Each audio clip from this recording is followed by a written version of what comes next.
ازيكم عاملين ايه؟ يا رب تكونوا بخير. معاكم محمد ايهاب.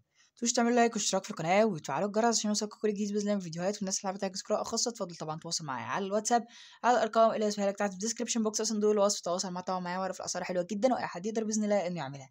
كمان بفكرك ان في خصم 50% للناس اللي منتسبه للقناه وايه عشان يقدروا باذن الله ان هم يعملوا قراءات خاصه، وكمان ليهم فيديوهات مخصصه اكيد للانساب. هسيب لكم خطوات الانساب في الديسكربشن بوكس اصلا دول الوصف، وكمان هسيب لكم في علامه الاي فيديو للانساب ان شاء الله وفوائده طبعا والمميزات بتاعته.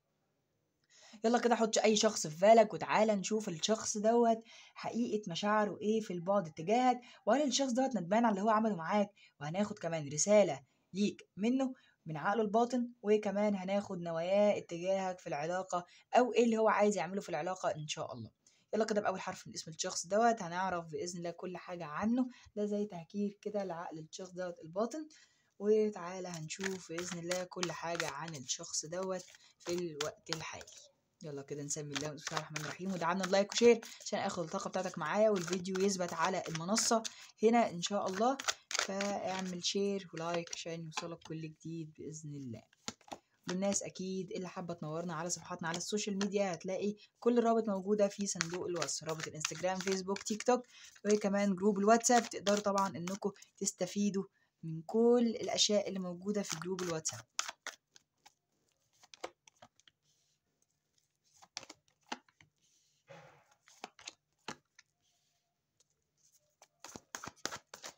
بعد كده هناخد نوايا الشخص دوت اتجاهك وايه الحاجات اللي هو عايز يعملها في العلاقة ديت.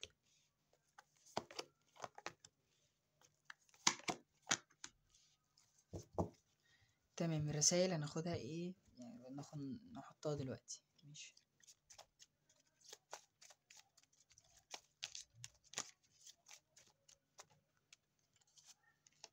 اول رسالة، تاني رسالة. ناخد بقى انت الطاقة بتاعتك انت عشان نعرف بإذن الله القراءة مناسبة ليك ولا لأ. لو أكيد الطاقة مش مناسبة ليك اسمع طبعا طاقة المجموعة التانية.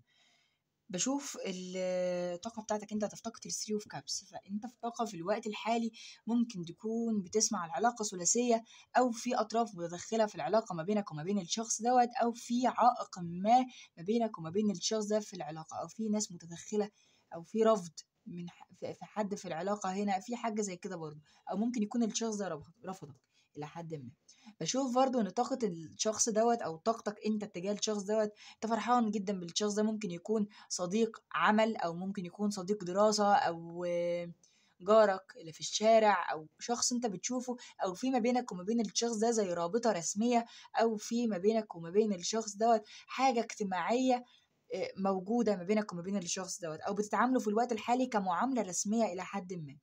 بشوف برضو الشخص دوت في طاقتك انك زي في هنا الموضوع فيه انتصار، او موضوع فيه في طرف تالت، في طرف تالت هنا، او في عائق في العلاقة. ما هو الطرف التالت بيصنف كعائق في العلاقة برضو، او مشكلة، سواء العمر او الثقافة الدينية او العادات والتقاليد. انت مثلا من فئة اجتماعية والشخص ده من فئة اجتماعية تانية، ده برضو بيصنف طرف تالت.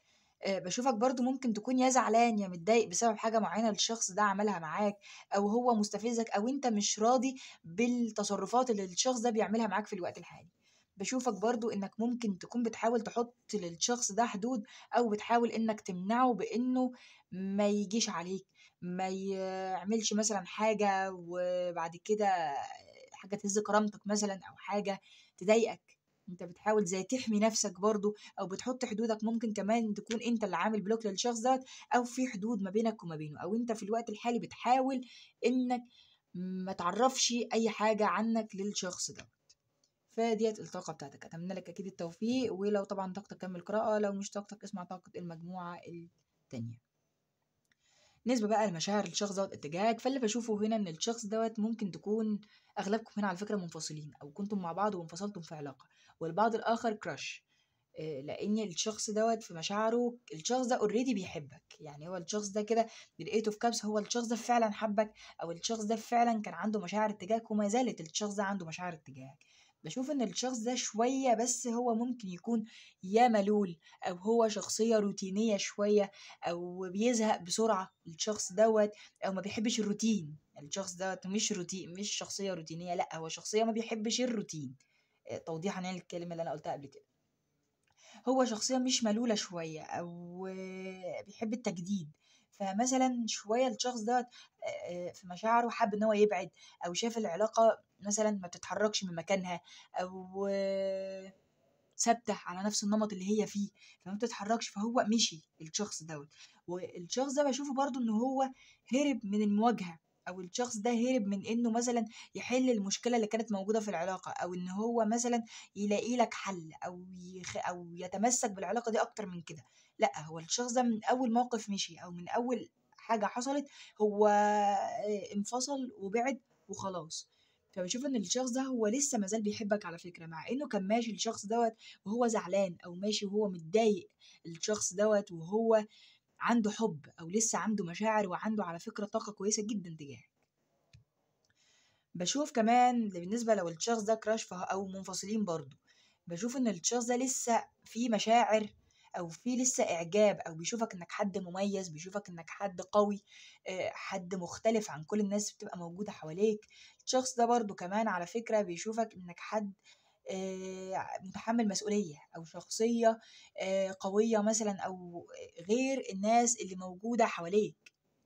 فالشخص ده بيشوفك إنك حد مميز، بيشوفك إنك شخصية مختلفة عن كل الناس اللي موجودة حواليك. كمان بيشوفك إنك حد ليك رأي، أو ليك كلمة. الشخص ده برضو، الشخص ده برضو يعني في مشاعره منتظرك على فكرة الشخص دوت، أو هو دايما موجود انت في باله بفكره معينه، بفكره انك منتظره شويه. يعني انا اكون صريح معاك، لان الشخص ده بيشوفك انك انت اللي منتظره، او انك انت اللي مستنيه. الشخص ده برضو عنده الحته ديت الى حد ما، بيراقبك على فكره الشخص ده، حتى لو في ما بينك وما بينه بلوكات، او لو ما فيش ما بينك وما بينه بلوكات. فالشخص ده بيشوف ان هو عينه عليك، بيشوفك دايما، او عنده الفضول انه يكلمك، او انه يعرف عنك اكتر. الشخص دوت ممكن يكون في ناس على فكرة من بلد وهو من بلد تانية، او في اختلاف في البلدان، او في اللهجة، في حاجة برضو زي كده، دي ظاهرة معانا بشكل قوي. فده بالنسبة لمشاعر الشخص دوت اتجاهك في البعد، أو الحالة اللي هو بيكنها لك في البعد. بشوف ان الشخص دوت هل هو نادم ولا لأ. بشوف ان الشخص دوت الحقيقة، عشان أكون صريح معاك، هو بيهرب من أي طاقات ندم. يعني ايه الشخص ده بيهرب من أي طاقات ندم؟ يعني هو بيحاول ان هو ما يحسسش نفسه ان هو غلطان، او ما يحسسش نفسه ان هو غلط في حقك، او عمل حاجه ضايقتك، او ان هو مثلا وعدك وعد ما كانش قد الوعد دوت. لان الشخص ده بشوف ان هو كل ما يجي تفكير فيك، هو بيحاول انه بالذات كمان تفكير بالندم الحقيقه، بيحاول ان هو يهرب من التفكير دوت، او بيحاول ان هو يشتت نفسه ويقول لا انا ما كنتش غلطان، انا كان لازم ان انا انسحب عشان صورتي الاجتماعيه، او عشان شكلي الاجتماعي، او الناس ما تقولش عليا ان انا غدار، او ما تقولش عليا ان انا عملت كذا وكذا وكذا وكذا. لا، هو الشخص ده اللي بشوفه ان هو ما بيحسسش نفسه بالندم، هو دايما عايز يفضل ان هو صاحب الحق، صاحب القرار، هو اللي عمل الصح، وهو اللي بيفكر مظبوط، وكل الكلام دوت. وكل ما بيفكر فيك الشخص على فكره بيفكر فيك كتير قوي، يعني الايس اوف سوردز، الشخص ده بيفكر فيك بشكل قوي. والشخص ده كمان بيحاول ان هو يهرب من اي طاقات ندم بتجيلك منه، او يعني عن حضرتك يعني. فاللي بشوفه ان الشخص دوت مش بيشعر بالندم بشكل قوي، هو عنده جزء، ولكن هو بيحاول ان هو يهرب منه، او ما يحسسش نفسه فعلا ان هو غلطان، او ان هو ندمان على اللي هو عمله. بشوف ان الشخص دوت نوايات تجاه العلاقة، ان الشخص دوت ممكن تكون العلاقة دي على فكرة سرية، او العلاقة ديت مثلا مفيش كتير يعرفوا عنها، او هي علاقة في الخفا كده شوية.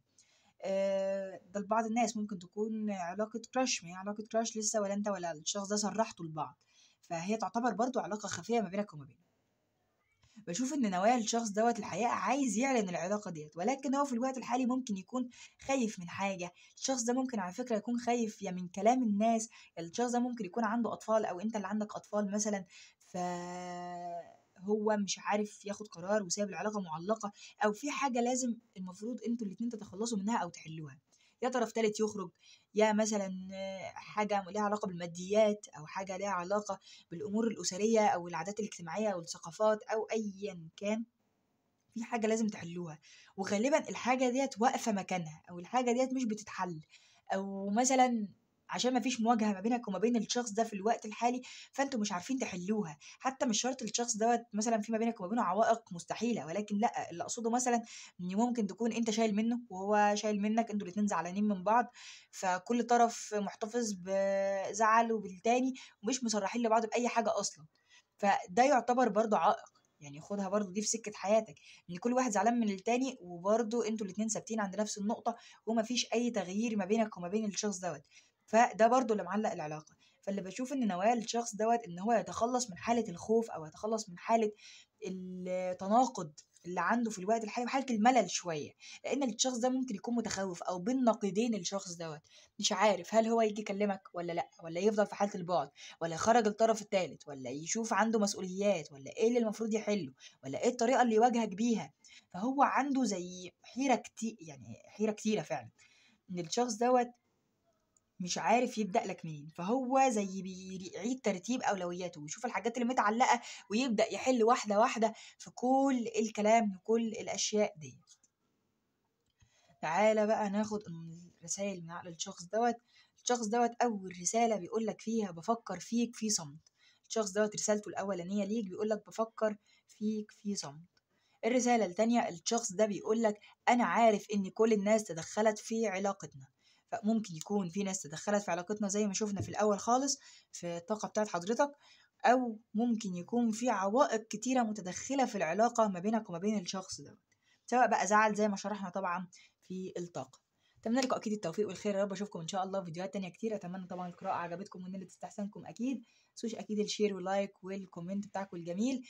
وكمان لو حابب اكيد تنتسب للقناه تقدر طبعا تنورنا عن طريق الخطوات اللي هتلاقيها موجوده في صندوق الوصف، او تشوف فيديو للانساب مخصص تعرف كل المزايا اللي موجوده ليه. يلا ننتقل لاصحاب المجموعه التانية. اصحاب المجموعه التانية ازيكم عاملين ايه؟ يا رب تكونوا بخير. يلا نبدا ونشوف الشخص دوت تهكير لعقله الباطن عامل ازاي. يلا كده نسمي الله بسم الله الرحمن الرحيم. لو اكيد اول مره تشوفني منساش اكيد تشترك في القناه وتفعل الجرس عشان يوصلك كل جديد باذن الله من الفيديوهات. لو حابب تحجز قراءه خاصه تقدر طبعا تنورنا على الواتساب على الارقام اللي بسميها لك تحت في الديسكربشن بوكس او صندوق الوصف. تقدر تنورنا بالاسعار حلوه جدا، يوجد كمان قراءات عليها خصومات تصل الى 50% لو منتسب للقناة. ان شاء الله هتلاقي الناس اللي حابة انها تنتسب للقناة هتلاقي كل خطوات الانتساب موجودة في صندوق الوصف، او هتلاقي فيديو مخصص للانتساب ويعرض لك فيه العروض والمميزات بالاسعار كمان، موجود في علامة الاي او موجود في اخر الفيديو خالص.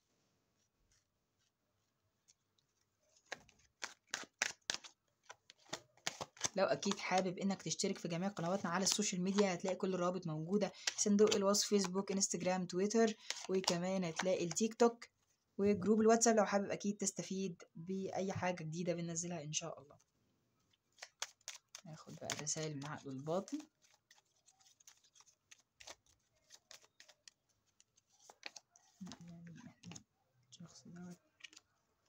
الشخص ده على فكره يا متوتر يا عايز يقول لك كلام كتير. الشخص ده عايز يقول لك كلام كتير على فكره.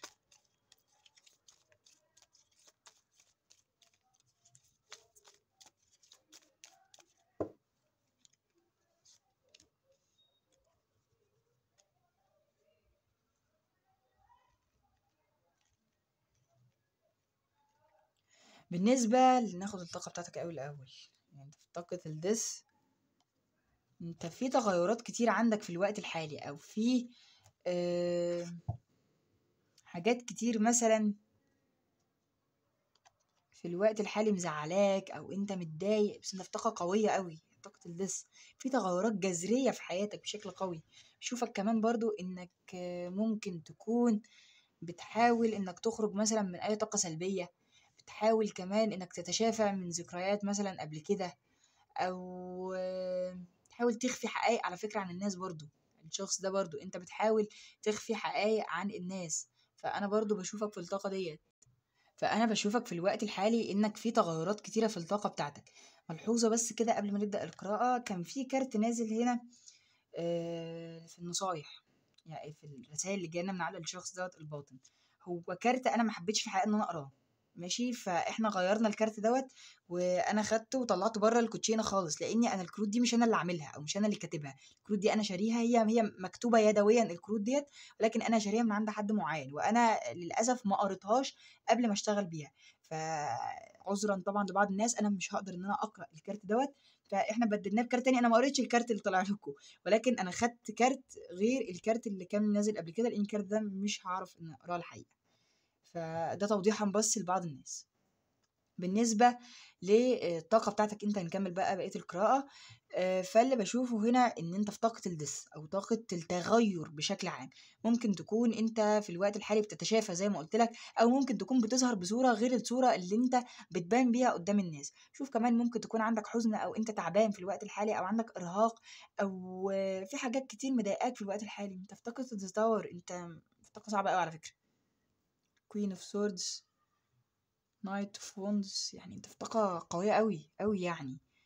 بشوفك برضو انك ممكن تكون يا معرض للانفصال، او انت مثلا شخصيه منفصله قبل كده، او انفصلت مثلا عن علاقه، او في علاقه تعباك في الوقت الحالي مثلا، وانت مش عارف تاخد فيها اي قرار، ومتعصب بسبب حاجه معينه، متضايق مثلا، مخنوق، او في حاجه مضايقاك، مش عايز كمان تاخد قرارات متسرعه، انت بتحاول يعني تفكر بكل عقل.